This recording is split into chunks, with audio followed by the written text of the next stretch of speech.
French touch.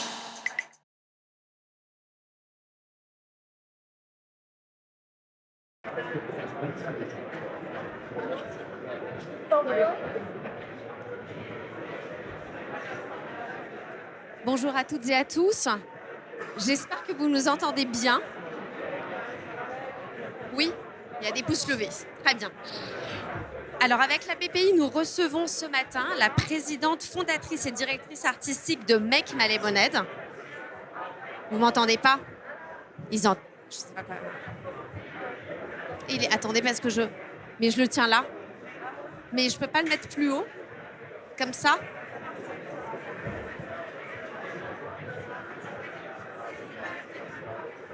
Faut monter le son en fait. C'est comme ça, normalement.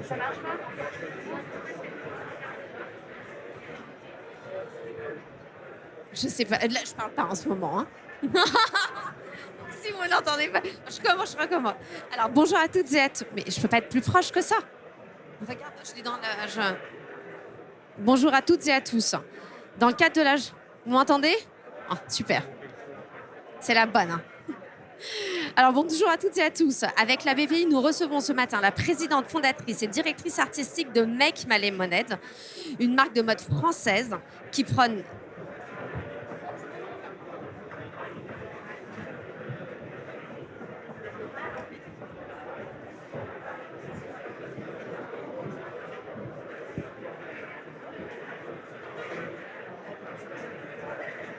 Bonjour.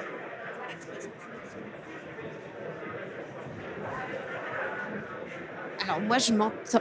En fait, moi, je m'entends. Est-ce que vous pouvez lever le votre pouce? Le pouce? Je sais. On a des problèmes de micro. Je suis vraiment désolée. Ça...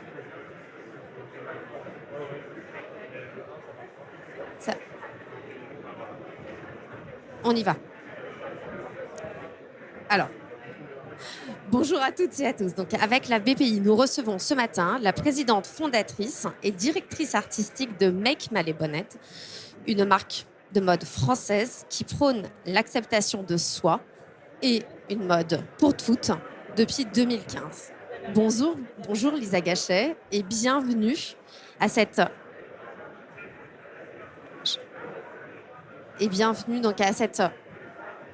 journée We Are French Touch. Voilà. Donc aujourd'hui, nous abordons avec vous le thème du body positive.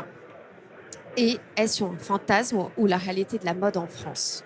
Alors, beaucoup de thèmes à aborder avec vous aujourd'hui. D'abord, un état des lieux du body positive, en France notamment. Le retour de la maigreur sur les podiums et le décalage entre l'offre commerciale et la réalité, la réalité du marché français. Tout d'abord, je continue. Toutes mes excuses pour ce problème technique.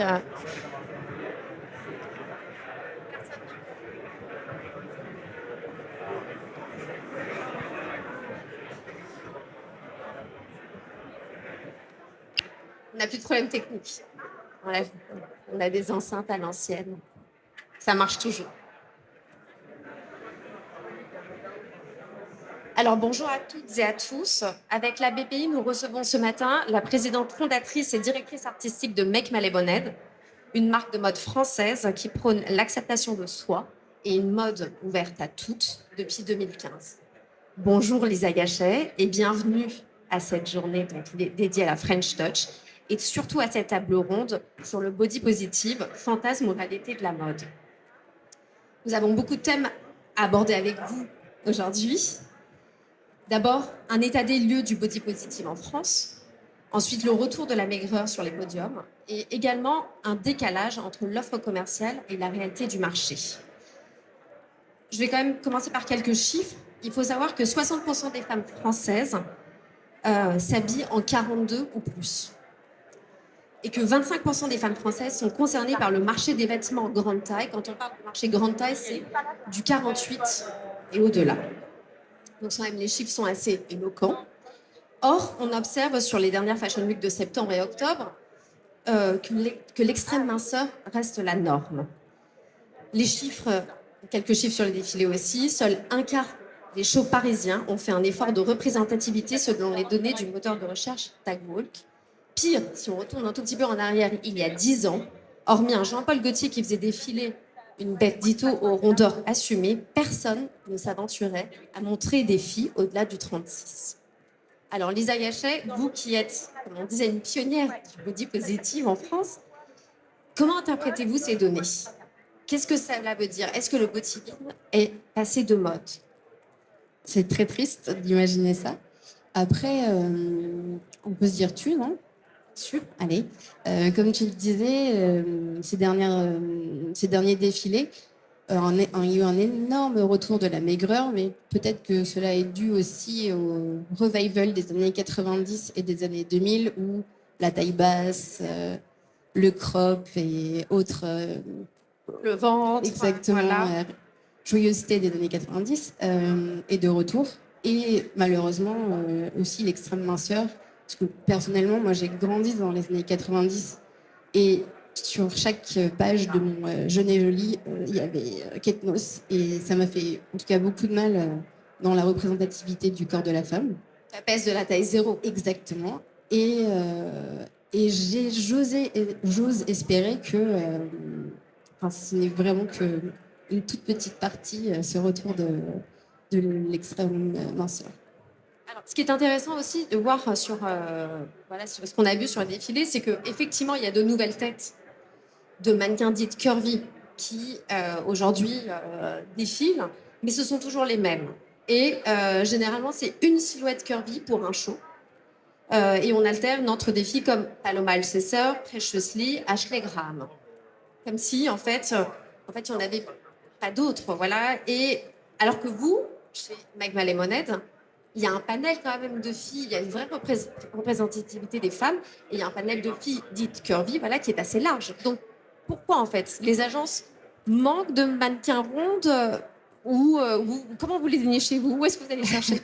Après, c'est assez compliqué, même pour nous, parce que souvent, on essaye de montrer les vêtements sur deux silhouettes différentes. Sur nos fiches produits, il y a toujours une taille 36 ou 38 et un 44, 46, 48, 50. Enfin, on essaye de montrer que le vêtement, il a été pensé de la même façon et que c'est pas une adaptation grande taille. Mais c'est vrai que c'est difficile, on tourne toujours autour des mêmes femmes. Et si on va plus loin, c'est toujours les mêmes aussi ethnies. Enfin, genre, c'est très dur de trouver. Enfin, c'est pour ça qu'on va aussi on ouvre les castings avec à notre communauté. Mais c'est un vrai sujet. Et puis c'est aussi un sujet de dire dans les agences de mannequins, qu'est-ce qu'on met dans le curvy? Quand c'est une fille qui fait du 40, moi ça me déprime. Qu'est-ce qu'on met voilà, dans le curvy? Les agences de mannequins, c'est quoi En fait, un mannequin curvy pour une agence de mannequins? Je ne vais pas tirer sur les agences de mannequins, mais c'est souvent une fille qui fait un 38 jusqu'à un 44. Et heureusement, on travaille avec des agences qui nous proposent des filles régulièrement, qui vont au-delà du 44, et c'est super. Mais c'est encore une gymnastique. Et on est à l'affût, on enregistre des profils. Et il y a quand même des agences spécialisées qui se sont créées ces dernières années. Oui, mais c'est souvent des filles. Enfin, nous, on reste quand même une marque petite. Et c'est des filles qui sont aux Pays-Bas, en Angleterre. Et donc, pour les bouquets, ben, ça reste un tarif de mannequin. Plus, il faut payer les faire voyager. Et après, nous, on essaye de faire le plus local possible. Donc, enfin, il y a une espèce de dichotomie du discours qui est un petit peu compliqué à assumer. Donc, c'est pas facile. Vraiment, c'est un très bon. Les séances de casting, voilà, c'est un peu un casse-tête. Bah, c'est un casse-tête à chaque saison. Ouais. D'accord. Et voilà, vous, quel est votre critère pour choisir les mannequins? Il faut, voilà, Ben, le critère principal, c'est qu'elle soit bien dans ses baskets et qu'elle dégage une énergie qui nous parle. Enfin, je ne sais pas si vous connaissez la marque, mais on n'a pas vraiment des mannequins qui font la gueule. Et on essaye de trouver des personnalités inspirantes qui donnent envie de s'assumer et pas de se cacher. J'aime bien dire que quand on fait un vêtement... quand on fait une jupe en 36, on n'a pas envie qu'en 44, ça devienne une tente quechua, quoi. Enfin, l'idée, c'est que ça reste fidèle à l'idée de base. Et il faut que la personne qui la porte l'assume et se sente aussi bien que notre mannequin. Et alors, juste, vous abordez donc le thème de la conception, qui est hyper intéressant. Et à ce sujet, alors, Quand on décide de développer voilà, un modèle sur un tel panel de taille, donc qui va du 34 Au au 52. 52, alors comment vous faites? Est-ce que vous avez aujourd'hui, en termes de modélisme, des stockmen qui sont adaptés pour toutes les tailles? Ou bien est-ce que vous faites le modélisme directement sur les mannequins? Comment ça se passe? Alors, en fait, c'est très compliqué parce que, de par la formation de mes modélistes, elles sont toutes formées sur une taille 36. Et du coup, ça a été une gymnastique de se former, parce qu'en fait, du 36 au 44, le corps grandit ou grossit d'une façon assez homothétique et passé le 44, c'est complètement différent. Et après, c'est comme tous les corps. C'est-à-dire, un peu, par exemple. Ben, par exemple, je suis pas, c'est pas mon cœur de métier, donc j'ai peur de dire une bêtise, mais par exemple, pour grader une taille 36 vers un 38, on rajoute 1 centimètre sur chaque couture, donc ça fait 4 centimètres en tout de tour de taille, et ça grandit pas de la même façon. Et en haut et en bas, c'est homothétique. Enfin, après, ça dépend de tous les corps. On connaît tous, enfin, moi, je fais un 40 en bas, je fais des fois un 36 en haut. Enfin, après, c'est vraiment, il faut s'adapter, il faut se connaître, il faut savoir prendre ses mesures pour bien acheter des vêtements. Mais en tout cas, aujourd'hui, quand une modéliste chez nous grade un vêtement, elle doit forcément faire un prototype dans deux tailles pour s'assurer, on va dire, de la fidélité de l'idée de vêtement. Et souvent, ce qu'on fait, et c'est ça là où ça nous coûte aussi beaucoup d'argent, c'est demander des samples dans différentes tailles, donc dans le 36, dans le 40, dans le 42, dans le 50.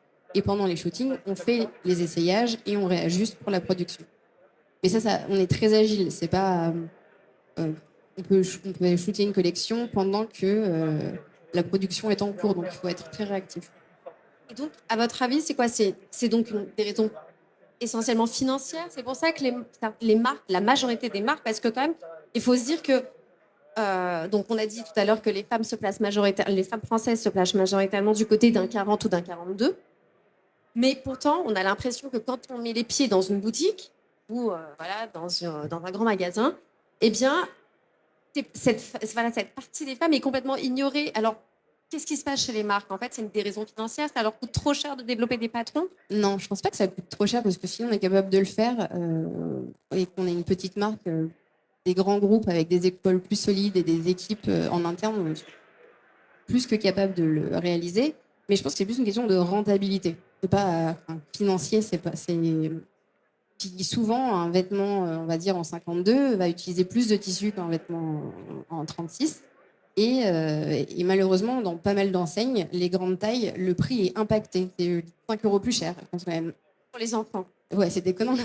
Mais enfin, voilà, nous, on arrive à proposer un prix unique, quelle que soit la taille. Et je pense que ça devrait être ça la norme. Que finalement, enfin, sur une production, on va dire, plus importante, ça devrait être harmonisé et le coût pas forcément impacté. Donc, en fait, si on résume, il y a très peu d'offres et en plus, c'est plus cher. Ouais. Et, mais cela, enfin, est-ce qu'on empêche donc à une partie, parce que si on fait juste, si on passe un peu au scanner, donc le marché voilà, de la mode curvy, enfin, on voit que c'est essentiellement voilà, du bas de gamme. À part, voilà, voilà, que c'est beaucoup, en tout cas, c'est beaucoup de bas de gamme, beaucoup de synthétique, beaucoup de fast fashion. Voilà, l'offre est quand même vue Je pense qu'il y a, rabaissée. il y a différentes problématiques.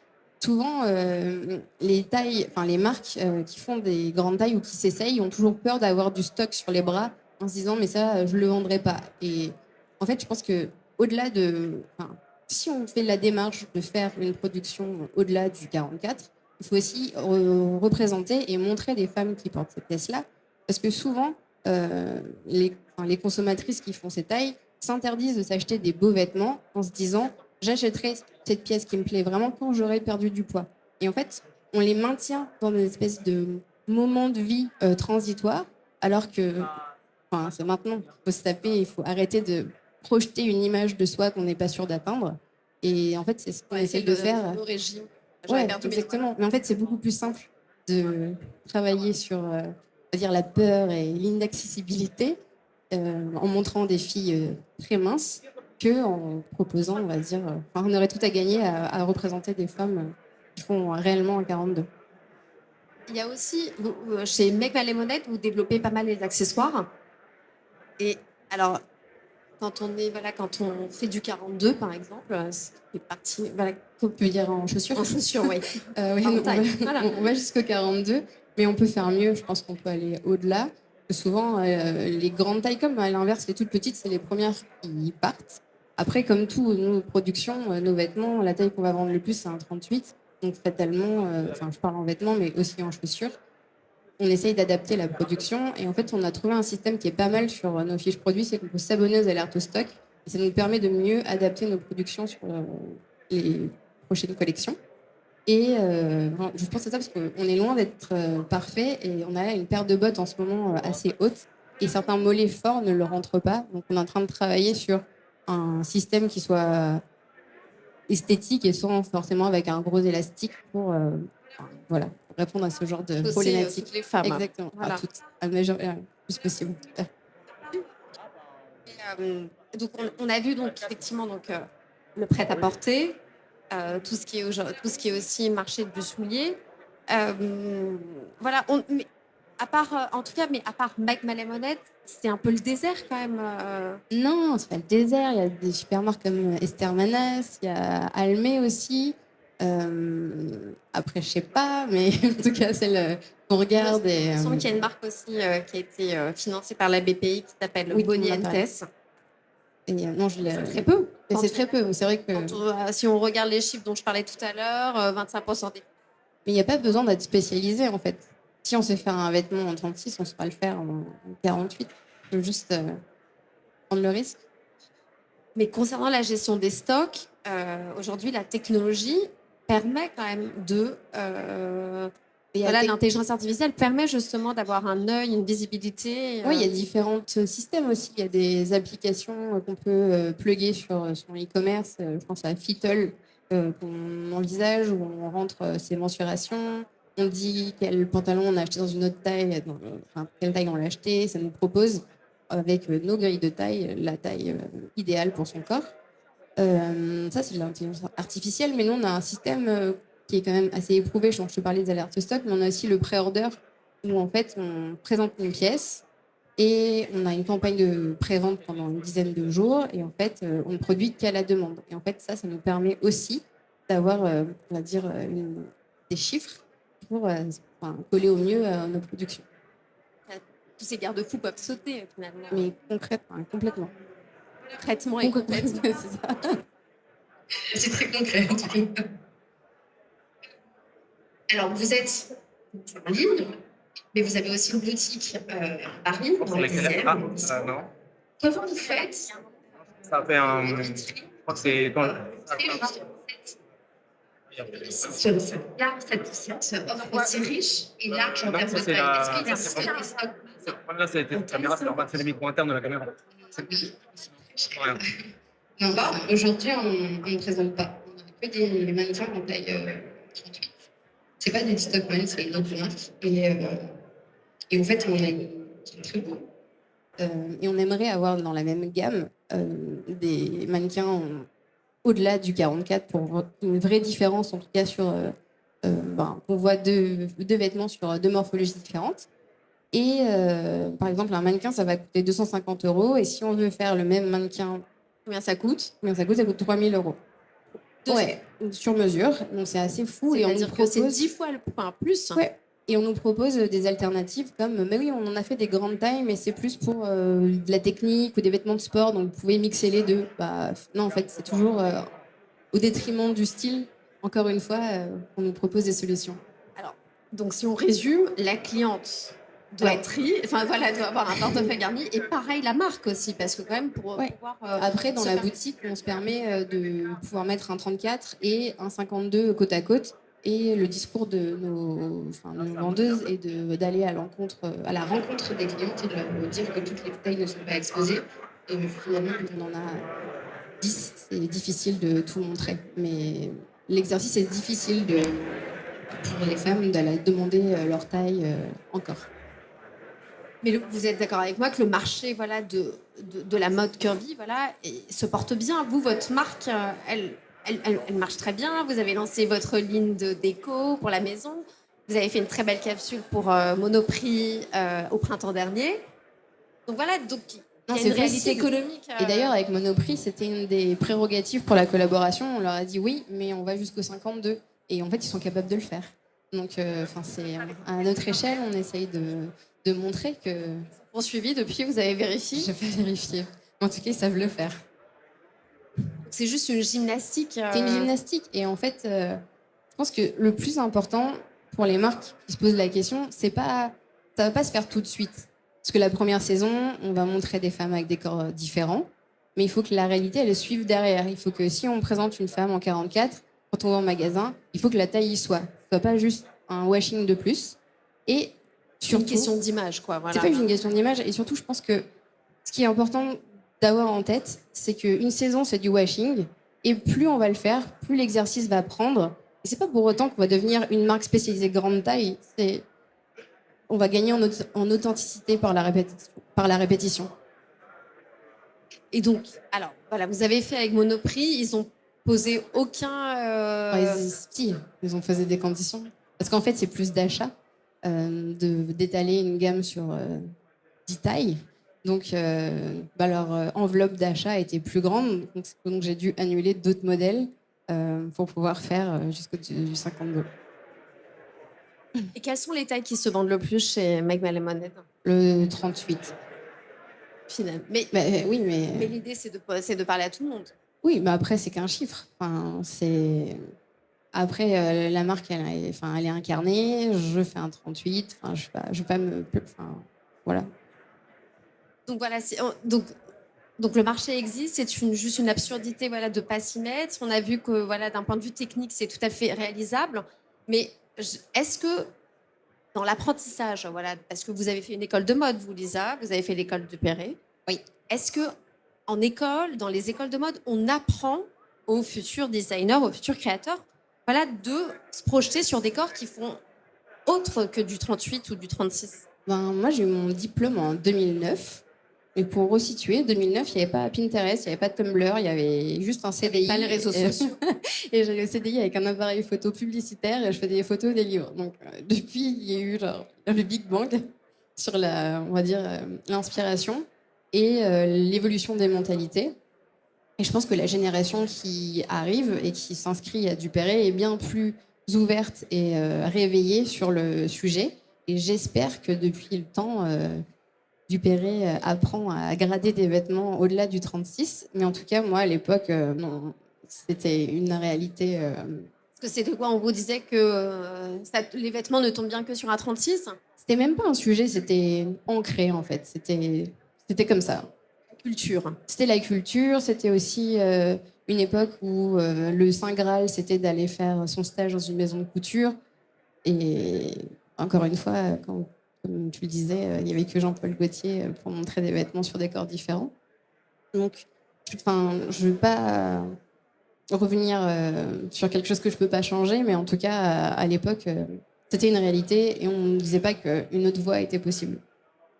Dans les musées aussi, j'ai l'impression que dans les musées, les expositions de mode, souvent les tailles qui sont exposées sont toutes petites. Bah oui, Voilà, mais après, c'était encore une fois, dans les années 80, je me le disais tout à l'heure, les 50% de la population, c'est une taille 38, donc la population grossit. Et dans les années 50, c'est souvent ça qui sont dans les musées, et c'était encore plus petit. C'était l'après-guerre, on était microscopique. Et je pense que c'est une évolution, quoi. Il faut savoir vivre avec son temps. Les choses bougent un tout petit peu aussi quand même. Peut-être des grands groupes du luxe, voilà, qui trustent les défilés. Ils ont signé une charte, voilà, sur justement, voilà, pour le bannir les toutes petites tailles des podiums. Ouais. Est-ce qu'ils le suivent? Est-ce qu'ils le suivent? Je pense, voilà, ça se joue à quelques centimètres près. Et ils osent aussi, par exemple, Balenciaga a montré, justement, a fait une exposition lors des Journées de patrimoine. Ils ont montré tous les patrons et les modèles de robes de femmes qui étaient des clientes chez Balenciaga, mais qui faisaient du 40, 42. Voilà, donc il y a une volonté, vous sentez quand même une volonté un tout petit peu des grands groupes, voilà, de faire bouger les choses? Franchement, je suis pas assez l'actualité de la mode parce que je me retrouve pas du tout sur ce qui défile. Mais Pourquoi vous ne retrouvez pas du tout dans ce qui défile? ben, c'est une bonne question. Non, parce que je pense que Fantasme, C'est un finalement. fantasme, et puis j'ai pas envie d'être influencée par des choses que je pourrais voir. Parce qu'à contrario des grands groupes, je dessine pas avec autant d'avance. Genre, si j'ai 6 mois d'avance entre le dessin et le produit en magasin, ben, généralement, c'est la périodicité des défilés, donc je veux pas faire pareil. Donc j'évite de trop regarder, même si des images viennent à moi assez, enfin, sans que je le veuille. Mais moi, j'ai du mal à voir des choses et pas pouvoir les porter tout de suite. Je trouve que l'attente est très, très frustrante. Et voilà. Et puis, encore une fois, l'image sur les défilés, enfin, c'est presque une rengaine. C'est genre, OK, on a essayé, ils n'ont pas réussi, et on revient encore sur l'extrême minceur. Je suis attristée, mais je suis pas Se surprise. chasse une autre, même, C'est ça, pour les ouais. corps même pour le corps de la femme. Et j'ai une dernière question. Est-ce que vous êtes aujourd'hui vendu en grand magasin? Non, on l'a été. Et aujourd'hui, pour pouvoir proposer une mode, on va dire, produite le plus localement possible, on fait 80% de notre prod au Portugal. Après, c'est dans les pays de l'Est et 10% en France. On ne peut pas se permettre de, de- que notre marge soit mangée par un grand magasin. Donc, non. Et on ne fait pas des quantités assez importantes pour gagner des points de marge et être vendu ailleurs que chez nous. C'est pas juste une question de justement de taille en fait. Est-ce que les Galeries Lafayette, voilà, ou un Printemps sont quand même assez i- attentifs à votre discours? Est-ce qu'ils veulent de leur côté, est-ce qu'il y a une volonté de leur part aussi de développer voilà cette œuvre qui aujourd'hui, voilà, on a l'impression qu'il est un peu quand même qui est dans l'ombre complètement.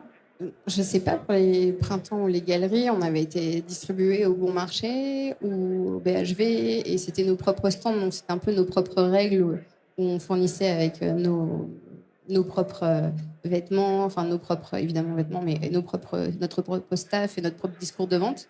Mais j'ai pas eu l'impression qu'on soit venu nous chercher pour les grandes tailles, mais plus pour l'univers qu'on développe. Alors que la cliente américaine ou voilà, asiatique, effectivement, embrasse aussi beaucoup plus de taille que. Complètement.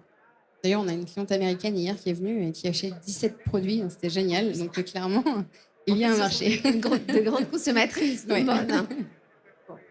Donc, on revient exactement à ce qu'on disait tout à l'heure, c'est une aberration, une absurdité économique, voilà, de ne pas développer justement ce segment, ou de le laisser, sous-traiter à la fast fashion. Ben, je pense que c'est une crainte et c'est une ligne de développement, et où, à l'heure où l'hyper rentabilité est le souci de tous, ce serait un step back en fait, de se dire on ralentit pour mieux avancer. Je suis pas sûre que, enfin, j'adorerais que demain tout le monde fasse l'effort de miser sur une représentativité et une production plus inclusive. Je pense que toutes les marques auraient plus à y gagner en sympathie et enfin, je trouve qu'on est bien meilleur quand on a confiance en soi que quand on est frustré de ne pas rentrer dans un vêtement, mais peut-être qu'il n'y a que moi qui vois ça. Merci beaucoup, Lisa. Merci. Maintenant, c'est à votre tour. Si vous avez des questions, je passe le micro.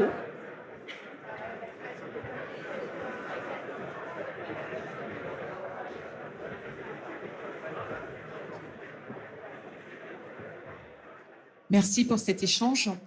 Moi, j'étais intéressée par le thème du body positivisme parce que moi, je me sens concernée aussi par un autre problème qui est celui des cheveux texturés et non représentés au sein de la société. Et donc, Lisa, je voulais vous remercier parce que je vois que vous mettez aussi en avant non seulement des personnes avec de jolies formes, mais également avec leur vraie nature, hein, la nature de leurs cheveux. Et ça se fait de plus en plus, mais c'est encore très rare. Vous disiez que vous alliez chercher parfois très loin des modèles, mais moi, je vois dans l'autre univers de cheveux texturés des femmes qui ont des formes voluptueuses et qui pourraient très bien correspondre à votre marque. Est-ce que il y a assez de communication pour aller chercher ce type de personnes pour votre représentativité? Parce que je pense qu'en France, on regorge quand même d'assez de talents. Ah, mais je suis complètement d'accord. Après, c'est un vrai métier, être mannequin. Et une journée de shooting, ça coûte très cher. Et moi, j'ai pas envie que quelqu'un qui soit amateur se sente en dessous de quelqu'un dont c'est le métier. Et du coup, ben, je reste une marque de vêtements et la rentabilité d'une journée de shooting, elle est importante. Et entre le moment où la personne se sentira à l'aise et on pourra commencer à vraiment produire des images, des fois, il peut se passer une demi-journée. Et je pense que c'est important de garder cette proximité avec la communauté. C'est pour ça qu'on organise d'autres journées, on peut inviter des clientes à poser dans nos vêtements, à faire des castings pour nous, mais c'est pas une campagne à proprement dit. Mais évidemment qu'on est toujours à l'affût. On a une boîte mail qui s'appelle Casting at Make My Lemonade et on la regarde très régulièrement. Alors, j'en ai une deuxième, je suis désolée. Est-ce qu'il est prévu quelque chose pour les jeunes filles également? Jeunes filles, enfants, ados. Eh ben, c'est une bonne question. Moi, je pars du principe que j'aimerais faire des vêtements pour enfants, parce que depuis pas très longtemps, il y a ça dans ma vie aussi.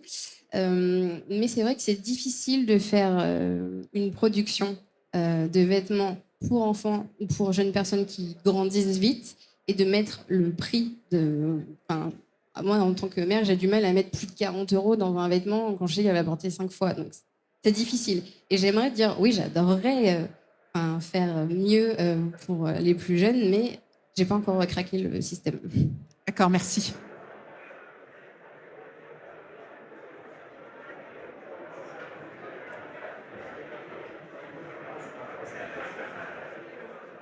Bonjour, merci pour votre intervention, c'était super intéressant. Moi, j'ai une petite question qui concerne les marges de couture dans l'industrie de la mode, vous l'avez rapidement abordé. Est-ce que pour vous, ça peut être une solution à justement cette problématique de body positive dans l'industrie de la mode, de rajouter des marges de couture qui permettent aux femmes de grandir ou de grossir avec leurs vêtements et donc de passer par exemple d'un 34 à un 36 C'est une super idée. C'est une super idée. Ça rejoint la problématique de rentabilité qu'on a abordée pour les grandes tailles. Mais après, je pense qu'il faudrait presque prendre le problème encore plus en amont et d'avoir une formation de couture pour absolument toutes les personnes à l'école pour être capable de découdre un vêtement et de le recoudre avec des valeurs de couture plus petites. Mais ouais, c'est une super idée.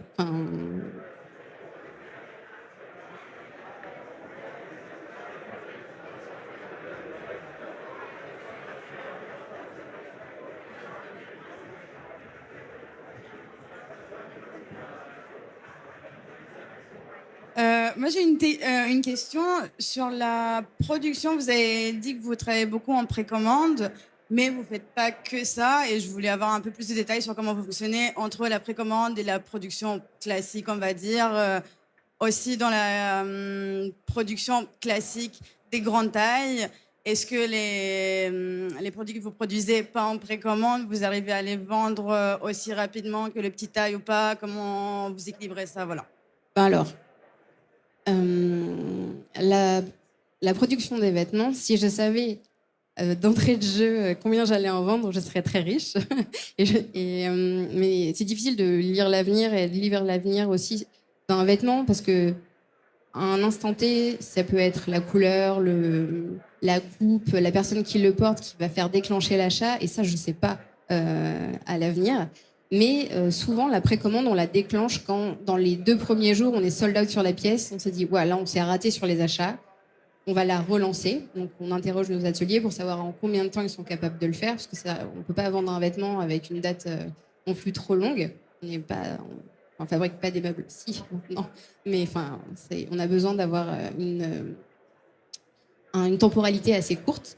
Et en fait, pour les petites ou les grandes tailles, je pense que tu parles des stocks, c'est hyper intéressant parce que nous, en interne, on n'est pas très... Je veux dire, on a encore du chemin à parcourir. Souvent, les personnes qui vont acheter les vêtements, qui vont faire les quantités des productions, ont des réflexes grossophobes. Enfin, tu vois, par exemple, on va te dire non, mais les femmes, au-delà d'un 44, elles montent pas leurs bras.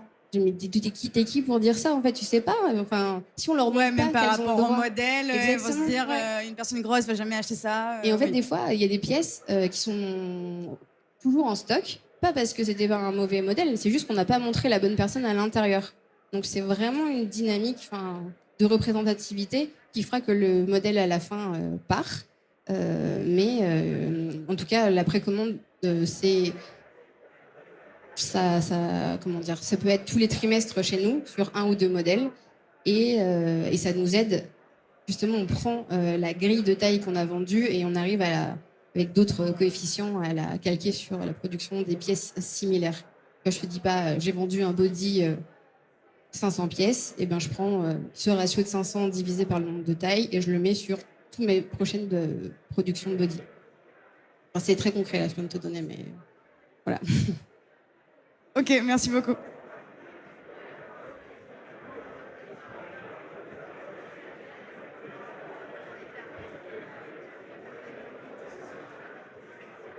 Théâtre. Moi, je reviens juste. Tu disais, Lisa, tout à l'heure que voilà, tu as grandi avec Kate Moss comme rôle modèle. Aujourd'hui, c'est qui ton rôle modèle?